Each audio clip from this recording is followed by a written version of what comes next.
a player, a coach, a mentor, a man who fought and died of cancer.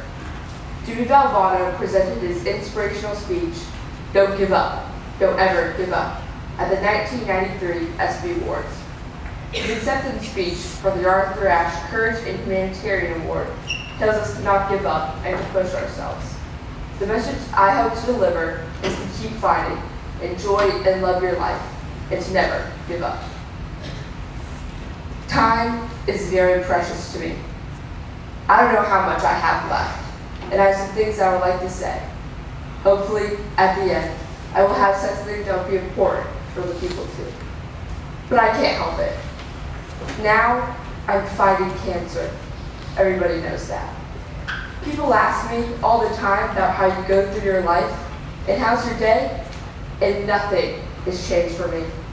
I'm a very emotional and passionate person. I can't help it. It comes with the territory. We hug, we kiss, we love. When people say to me, how do you get through your life or each day? It's the same thing. To me, there are three things we all should do. We should do this every day of our lives. Number one is laugh. You should laugh every day. Number two is think. You should spend some time in thought. Number three is you should have your emotions move to tears. Could be happiness or joy. But think about it. You laugh, you think, you cry. That's a full day. That's a heck of a day. You do that 7 days a week, you're going to have something special. I always have to think about what's important in life. To me, are these three things. Where you started, where you are, and where you're going to be. Those are three things that I try to do every day. It's so important to know where you are. I know where I am right now. But how do you go from where you are to where you want to be? I think you have to have an enthusiasm for life. You have to have a dream, a goal. You have to be willing to work for it. I talked about my family. My family is so important. People think I have courage. The courage is in my family. I got one last thing. I urge all of you, to enjoy your life, the precious moments that you have, to spend each day with some laughter, some thought, to get your emotions going, to be enthusiastic every day. And as Ralph Waldo Emerson said, nothing great could be accomplished without enthusiasm. You can try to keep your dreams alive and inspire problems, whatever you have. The ability to work hard for your dreams to come true, to become a reality. Now, I look at where I am and I know what I want to do. What I would like to be able to do is spend whatever time that I have left and to give and maybe some hope to others. Now, what if I told you that 500,000 people will die this year of cancer? We need your help. I need your help. It may not save my life. It may save my children's lives. And it may save someone that you love. My motto is, don't give up. Don't ever give up. And that's what I'm going to try to do every minute that I have left. And I will thank God for the day and the moment that I have. So if you see me, smile and give me a hug. That's important to me too. But try, if you can, support, whether it's AIDS or the Cancer Foundation, so that somebody else might survive, might prosper, and might actually be cured of this dreaded disease. I like to think I'm going to fight my brains out to be back here again next year for the Arthur Ashe recipient. I just got one last thing, and I said it before, and I want to say it again. Cancer can take away all my physical abilities. It cannot touch my mind. It cannot touch my heart. And it cannot touch my soul. And those three things are going to carry on forever. I thank you, and God bless you all.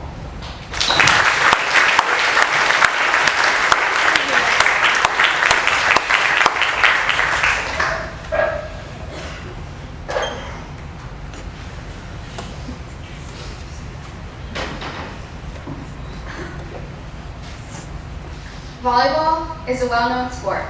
However, many people may not realize the different positions. One position is called the libero. Even though liberos dive to the ground and save plays, they are not credited for it. The crowd usually only notices the hitters because of their big hits. An Ode to Libero, written by Gregory, describes why liberos should be credited and tells why they are such an important part of the team. Small in stature, big in heart is a quote that means, even though liberos dive to the ground and save plays, their passion makes up for it on the court. After I read her speech, I want you to learn that even though you may not be noticed, you individually are a huge part in this world. Today, I would like to take the time to give some much needed praise and recognition and give ourselves a figurative pat on the back. Our position does not often make the headlines or get all the glory, yet we continuously and willingly give it our all game after game. We are the goalies and the pitchers of our sport, but often it seemed that this was being overshadowed by those making the big hits. While we may not have the height, we most definitely have the heart to make up for it. So to all the liberos, this is for you. I have been a libero my entire volleyball career, but not necessarily by choice. As I was growing up, I wanted to be a hitter. I always saw these amazing tall girls getting all the glory for smacking the ball down in the other team's face. Who wouldn't want to play that position? However, it became clear that being a hitter was not in my future, seeing as I was not genetically blessed to have a height over 5'4". Automatically, I was categorized as libero, also known as the short kids. How many times has someone asked you your position, and when you respond with libero, they can only say, "That's a different colored jersey person, right?" But we know we are so much more than a different colored jersey. We are the initiators on the team. We are in complete responsibility of making the play, because without that pass, it is hard to run a competitive offense. I cannot count the number of times I have heard in my years of playing volleyball, it all starts with a pass, which is the absolute truth. You cannot set the play without that perfect or near perfect pass to target. No pressure, right? Often in my experience, people think this is so simple. Just pass the ball to the setter. How hard can that be? So with all this pressure and unobserved hard work, why do we still do it? Why do we still step out on the court in our different colored jersey and willingly pass these balls coming at us like a rocket? Small in stature, big in heart. I think this says it perfectly. No matter how many perfect passes we have or how many shanks we get, we love being able to provide the energy and be responsible for making any play possible. So liberos, here's to you.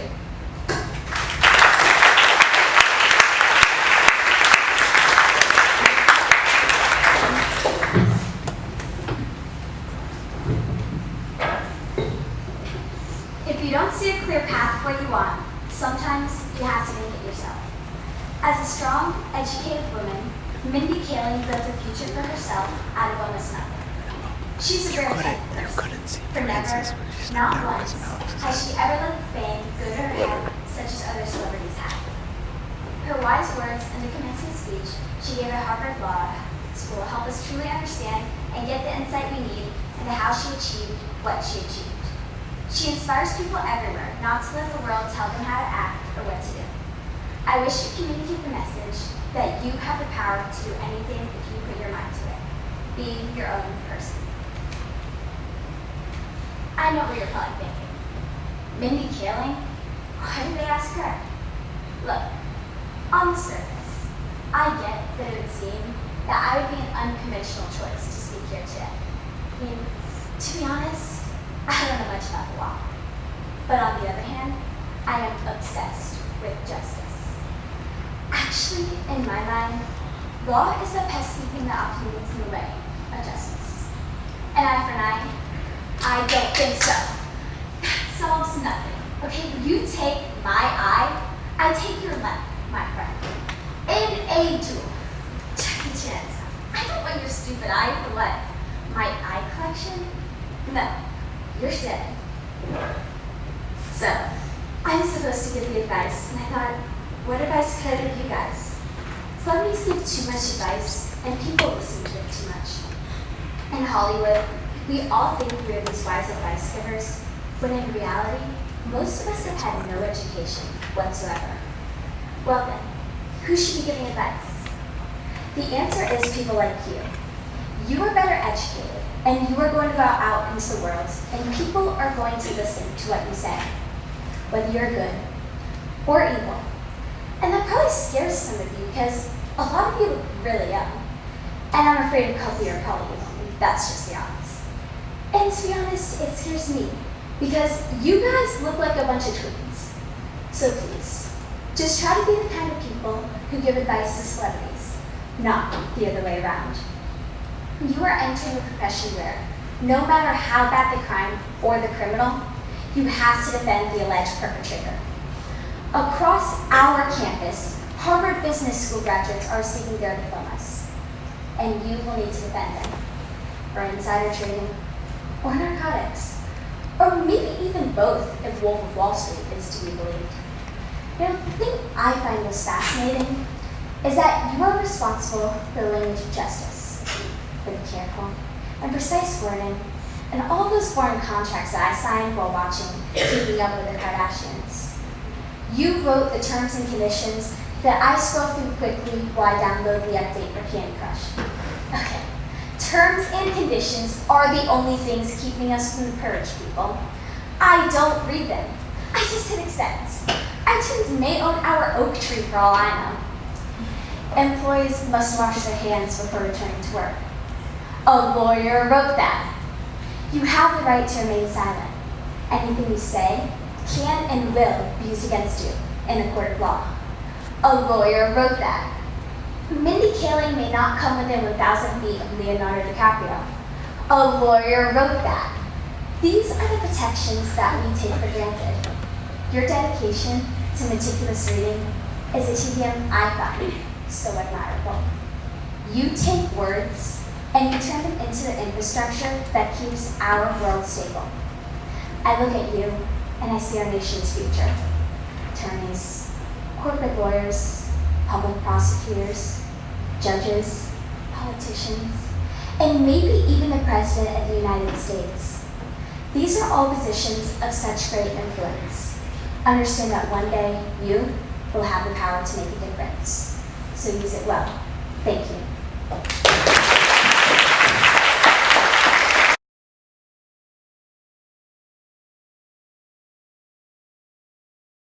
Which I hope will convey that failing does not determine your worth as a human being.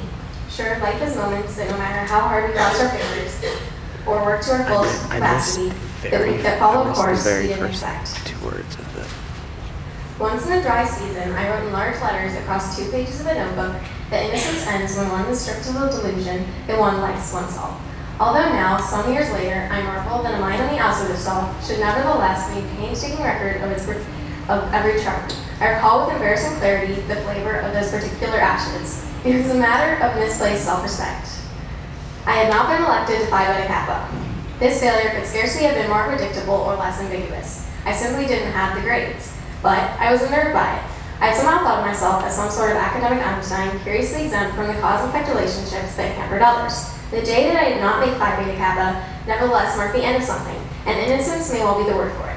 I lost the conviction that lights had always turned green for me, and the pleasant certainty that those rather passive virtues, which had won me approval as a child, not only guaranteed me Phi Beta keys, but happiness, honor, and the love of a good man.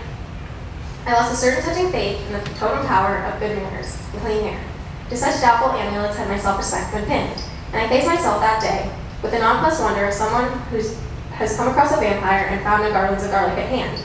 Although to be driven back upon oneself is an uneasy affair at best, like trying to cross a border with barred credentials, it seems to me now the one condition necessary gains a real self-respect.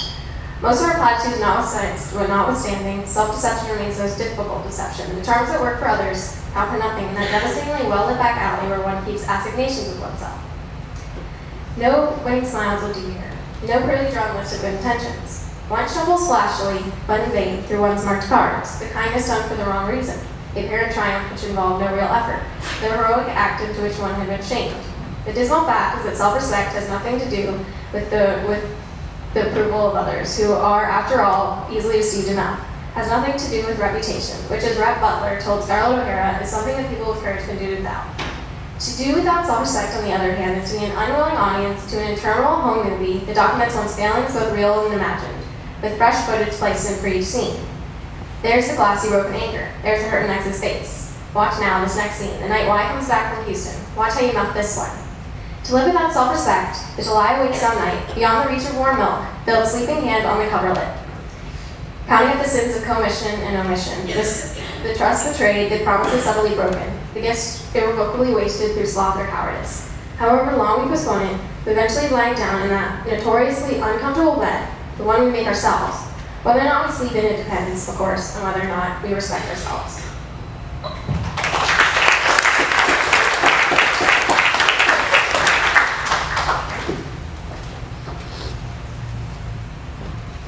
My speech, The Dream of Life, by Alan Watts, is about dreaming about the past and the future and learning to accept to live in the present. I want you to take away from this speech that you should make the most of each moment, remembering that yesterday is the past, tomorrow is the future, but today is a gift. That's why it's called the present. If you awaken from this illusion and you understand that black implies white, self implies other, life implies death, or shall I say death implies life, you can feel yourself, not as a stranger in the world, not as something here unprobational, not as something that's arrived here by fluke, but you can begin to feel your own existence as being absolutely fundamental. I am not trying to sell you in this idea of converting you to it. I want you to play with it. I want you to think of its possibilities. I am not trying to prove it. I am just putting it forward as a possibility of life to think about. So then, let's suppose that you are able every night to dream any dream that you wanted to dream, and that you could, for example, have the power within one night to dream 75 years of time, or any length of time that you wanted to have. And you would, naturally, as you began on this adventure of dreams, you would fulfill all your wishes. You would have every kind of pleasure during your sleep. And after several nights of 75 years of total pleasure each, you would say, wow, that was pretty great. But now, let's have a surprise. Let's have a dream which is not under control, where something is going to happen to me and I don't know what it's going to be. And you would dig, and you would come out of that, and you would say, wow, that was pretty close. And finally, you would dream where you are now. You would dream the dream of living the life that you are actually living today.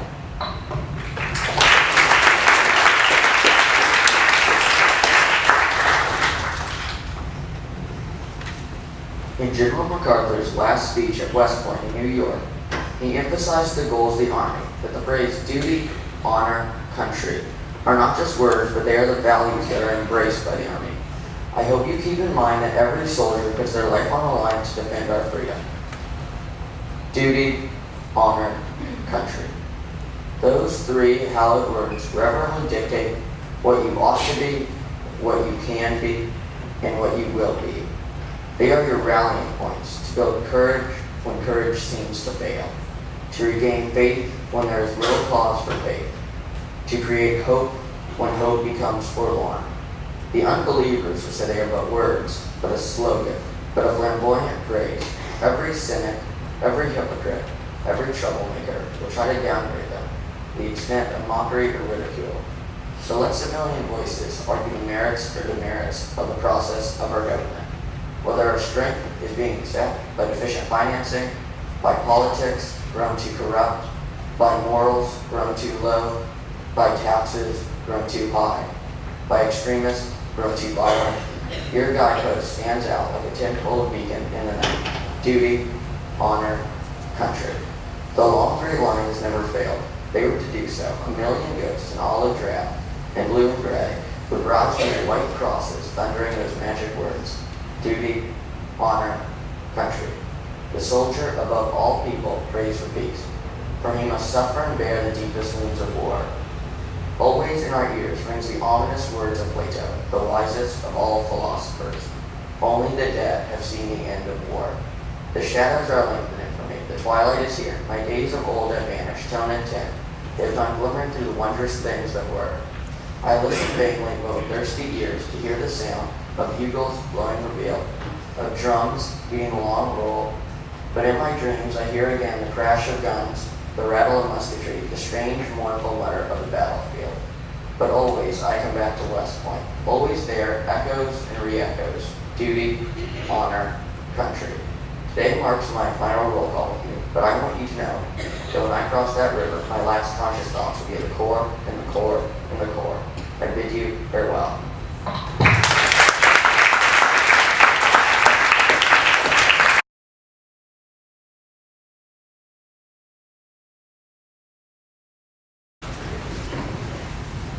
Darryl Green is considered to be one of the best players to ever play for the Redskins. I chose this speech because the Redskins have always been my favorite team. This speech is important because it talks about having faith in Jesus and understanding that He has a plan for you no matter what.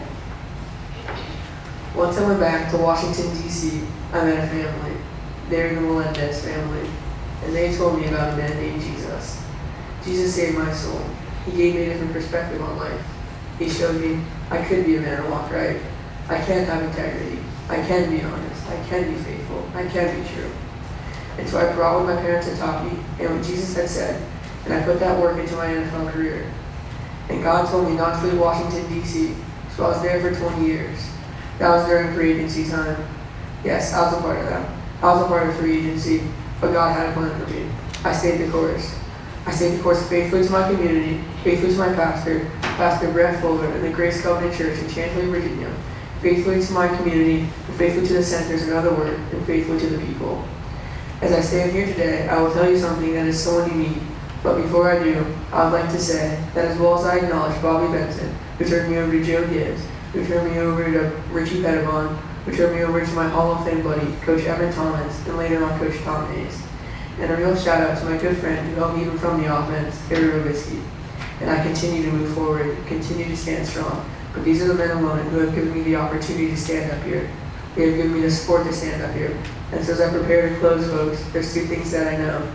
Number one, no matter how gifted you are or how hard you work, if there's no one willing to give you an opportunity, it doesn't mean a thing.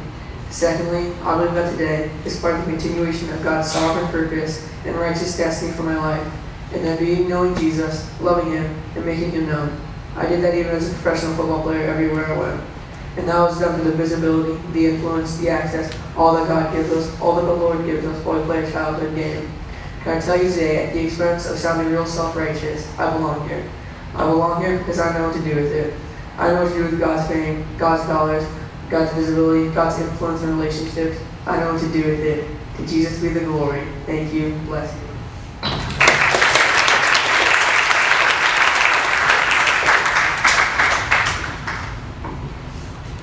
The speech, "Don't Ever Give Up," was given by Jimmy Valenti.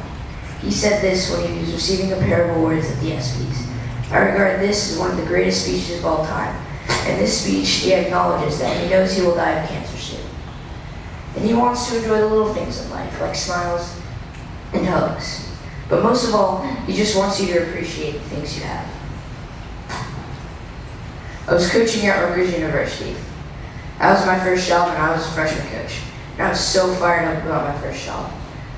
First time you sit in the locker room to give a talk, that's a special place.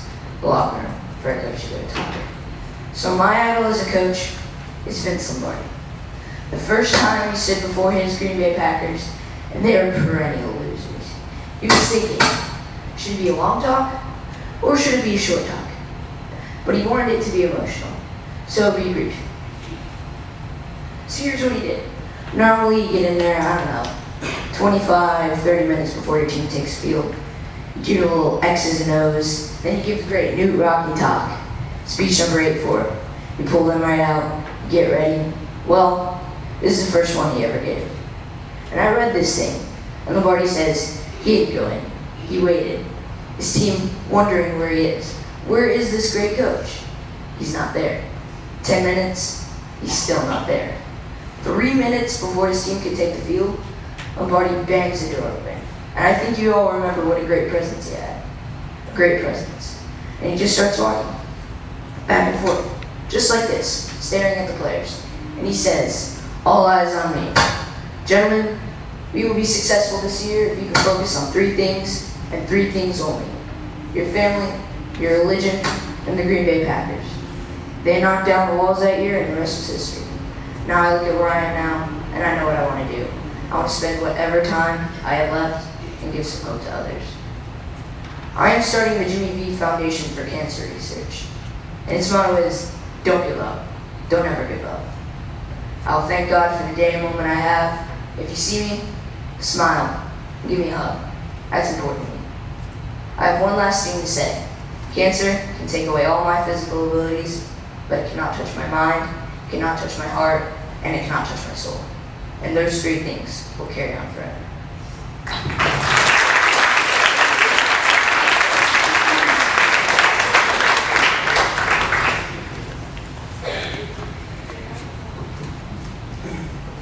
This speech is a speech by LeBron James, known as his coming home speech. He's excited to finally be coming home to play for the Cleveland Cavaliers.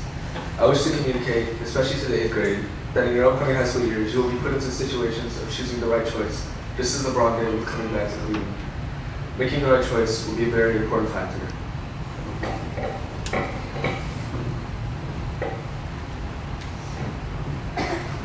Before anyone ever knew or cared where I played basketball, I was just a kid from Northeast Ohio. It's where I walked, it's where I ran, it's where I cried, it's where I played, and it's just where I played basketball. My relationship with Northeast Ohio is bigger than basketball. I didn't realize that 4 years ago. I do now. I looked at other teams, but I wasn't going to leave Miami for anywhere except Cleveland. I went to Miami because of Dwayne Wade, and we made sacrifices to keep Miami. The more time passed, the more it felt right. This is what makes me happy. Nothing will ever change what we accomplished. When I left Cleveland, I was on a mission. I was seeking championships, and we won 2. But Miami, we had already felt that feeling many times before. Cleveland, on the other hand, my city, hasn't had that feeling in a long, long time. I always believed that I'd return to Cleveland and finish my career then. I just didn't know when. As of now, I cannot promise a championship, but what I can promise is to take this team 3 steps closer. I can also promise to help Kyrie become one of the best point guards in our league. After this, there will be no press conference or party, because after this, it's finally time to get to work. In Northeast Ohio, nothing is given. Everything is earned, and you work for what you get. And I'm ready to accept the challenge. I'm ready to come home. A while back, people came to me and said, LeBron, you gotta do what makes you happy. So I thought about it for a little bit. And I came back to those people and I said, it's about time that I did what I wanted. But then I thought about it some more, and I finally came to the conclusion of, I'm gonna do what makes my city and my state happy. And that's why I'm back. Cleveland, I'm back.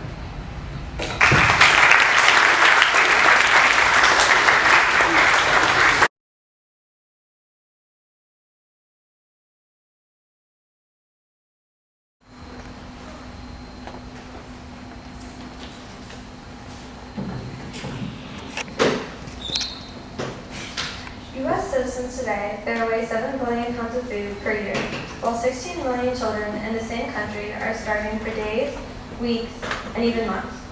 Elijah King, in his speech Fighting for Hunger, protested all children should have access to good meals, no child should starve to death, and should have the respect and dignity to live. If you take anything from my speech, let it be this. We are lucky to have access to 3 meals a day, while children, some even younger than us, struggle to receive 3 meals a week. Seeing people suffering from hunger made me want to do something to help. I've seen firsthand how small actions can make a big difference in the fight against hunger. Our moral foundation is at stake, and we dispose of good food that could have helped another.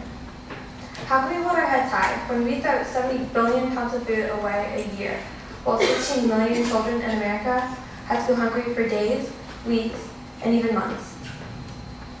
Not only will every little boy and every little girl in America have the food they need to survive, but no matter what their place in this world, we will give them the respect and dignity they need to thrive in the face of difficulty. We want the voices of the new generation to be heard, to motivate us all to take action. Together, we can help the millions of children who do not have access to basic sanitation, hygiene, nutrition, and clean water. Together, we can end child hunger if we all do our part.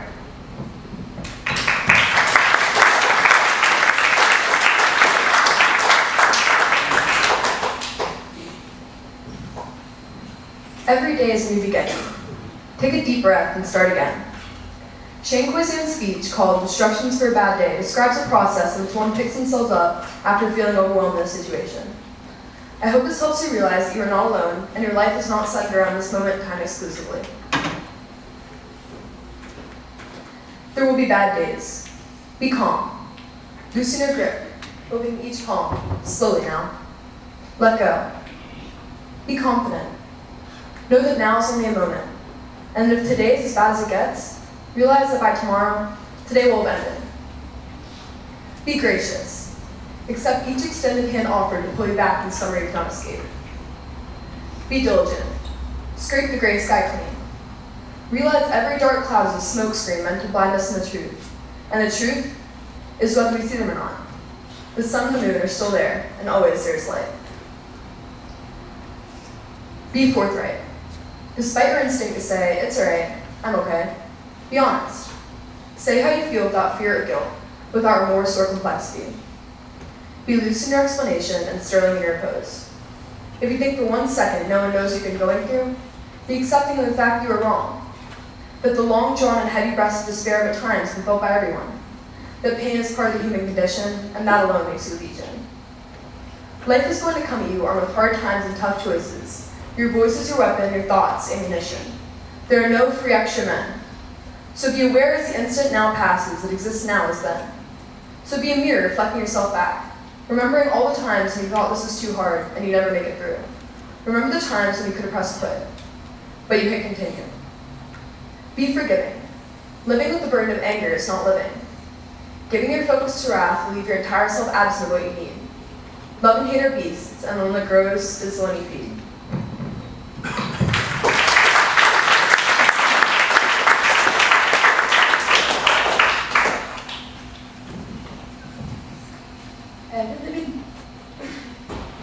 Every living thing has a life, but it is what you choose to do with your life that matters. When Z. Frank gave this speech, he wanted to show how important it is to use your energies and skills to do what you love and not something you don't. I hope this speech inspires you to live your life in a way you want to and to treasure each and every moment. These are roughly 28,835 jelly beans. In this pile, there is 1 jelly bean for each day the average American will live. You might have more beans in your life, or maybe less, though on average, this is the time that we have. Here's a single bean. It's your very first day. A special day, but kind of rough on everyone involved. Add 364 more, and you have the very first year of your life. Now for a sense of scale, for your first 15 years, 5,475 days, which brings us to the threshold of adulthood. And at that moment, this is the time that we have left. And this is, on average, what we will do with all that time. You'll be asleep for a total of 8,477 days. If we're lucky, some of that time will be spent sleeping next to someone that we love. We will be in the process of eating, drinking, or preparing food for 1,635 days. We will be at work, hopefully doing something satisfying, for the equivalent of 3,202 of those days. 1,099 days will be spent commuting or traveling from one place to another, maybe a little bit more if you live in LA. On average, we will watch TV in one form or another for a total of 2,676 days. Household activities, like chores and tending to our pets and shopping, will take another 1,576 days.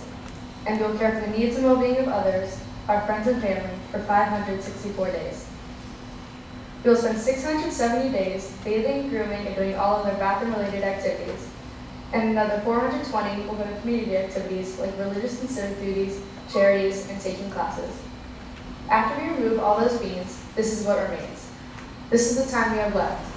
Time for laughing, swimming, playing, making art, going on hikes, text messages, reading, checking Facebook, maybe even teaching yourself how to play the guitar. So what are you going to do with this time? How much of it do you think you've already used up? If you only had half of it, what would you do differently?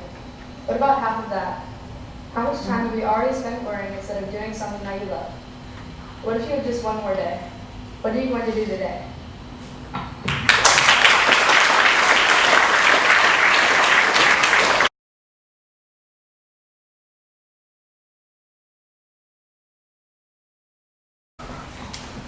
Stuart Scott was diagnosed with cancer in 2007, and in this speech he talks about his fight against cancer and how his friends helped him through it. The message he is trying to deliver is to never give up no matter how hard the journey is and to help other people through their struggles. Every day I'm reminded that life's journey is really about the people who touch us. I'm a public figure, I have a public job, I'm battling cancer. Hopefully I'm inspiring. At my gut level, I really didn't think I belonged with these great people. But I listened to what Coach Jim Valvano said 21 years ago, the best 7 words ever uttered in any speech, anywhere. Don't give up. Don't ever give up. Those great people didn't. Coach Valvano didn't. So to be honored with this, I now have a responsibility to also never give up. Coach Valvano's words 21 years ago helping me and thousands of people like me right now. Direct benefits. That's why all this. That's why we're here tonight. That's why it's so important. I also realized something else recently. You kind of heard me allude to it in the piece. I said, I'm not losing. I'm still here. I'm fighting. I'm not losing. But I've got to amend that. When you die, that does not mean you lose to cancer. You beat cancer by how you live, why you live, and in the manner in which you live. So live. Live. Fight like heck. When you're too tired to fight, then lay down and rest and let someone else fight for you. That's also very, very important. I can't do this don't give up thing all by myself. I've got thousands of people on Twitter and on the streets who encourage me. I've got these amazingly wonderful people at ESPN, corporate executives, bosses, it's true, who would text message me. They would say, hey, I heard you had chemotherapy today. You want me to stop by on the way home from work and bring you something to eat? Seriously? Who does that? Whose boss does that? My bosses do that. But the fight is still much more difficult than I even realized. I want to thank ESPN, I want to thank ESPYs, I want to thank all of you. Have a great rest of your night, and have a great rest of your life.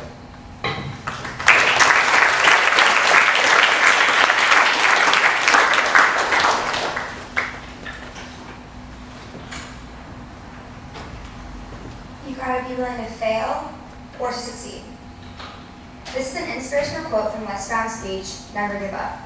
It's about believing in yourself in every moment of your life and never giving up in any situation. It's also telling us we have to do what we love, even if everyone says we can't. It's about turning your can'ts into cans and to never stop doing something you have started and to give it all you have. You know why people do what they do? The people who go after their dreams. What makes it worth it? It's gotta be your passion. You gotta love it. It's gotta be what you are supposed to do. You gotta write even if no one publishes your book because that's what you are given to do. If you're supposed to build something, create something, if you don't know how to do it, you gotta learn. Do whatever's required. Just go out there. It's necessary if you want it, you have to go into action, willing to experiment, willing to fail or to succeed, willing to form or develop relationships. It's you. It's all you. You gotta make it happen. Nobody's gonna bring it to you on a silver platter saying, here's your dream. No. It's hard, it's difficult, and it's worth it. So, that brings me to the final step, that it's necessary for us to begin in the future, that it's possible that we can have our dream. Yes, it is. Other people have done it, then we can do it. We fell a lot of times, or other folks have fell, and eventually they came back and they succeeded. So it's possible we can have what we want. And we know we want to get it. It's necessary that we allow people to think big about what we do. It's necessary that we get the negative do-nothing people out of our lives. It's necessary that we never stop growing and developing ourselves. It's necessary that we never give up. We know that it's you, it's me. It's being responsible for our dreams and decide that we're going to keep on keeping on, that we're going to find a way to win or find a way to make it happen. That we know it's hard. It's not going to be a picnic. Yes, it's hard. It's hard. And we will do it hard. And once we do it hard and go through it, we realize that it was worth it. And once you discover it's worth it, it's done. It's done before it happens.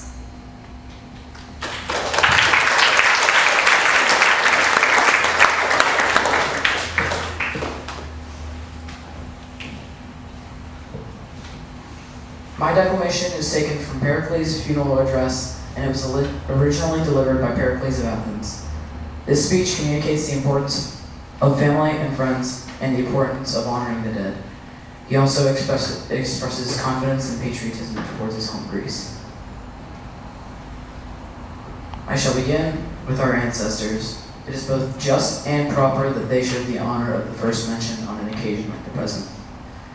They dwelt in the country without break and success from generation to generation, and handed it down free to the present time by their valor.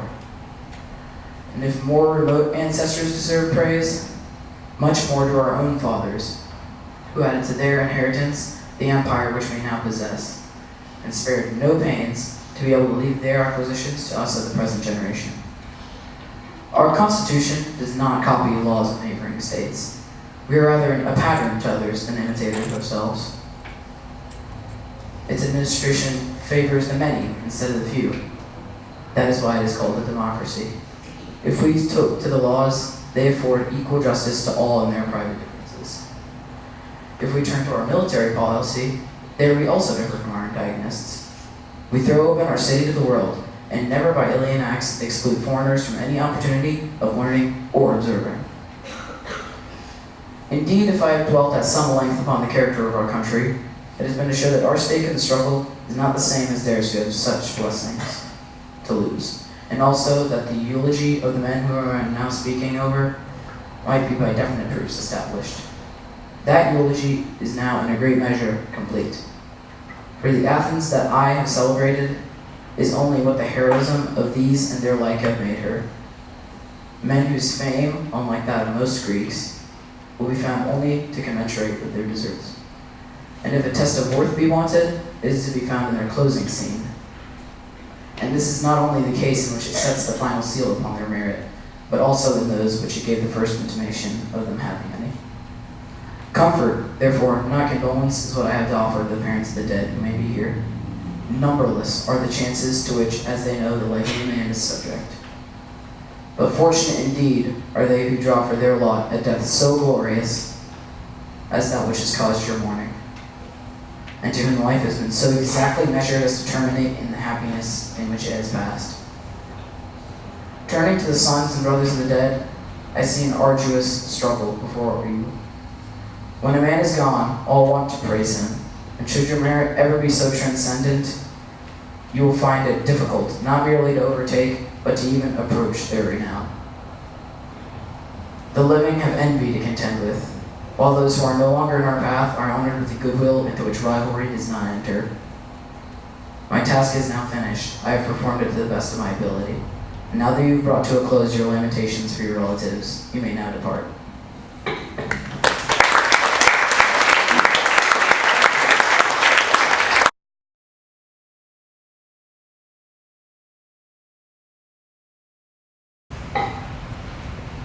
Jessica Lang's commencement speech addresses that you should cherish every moment in your life.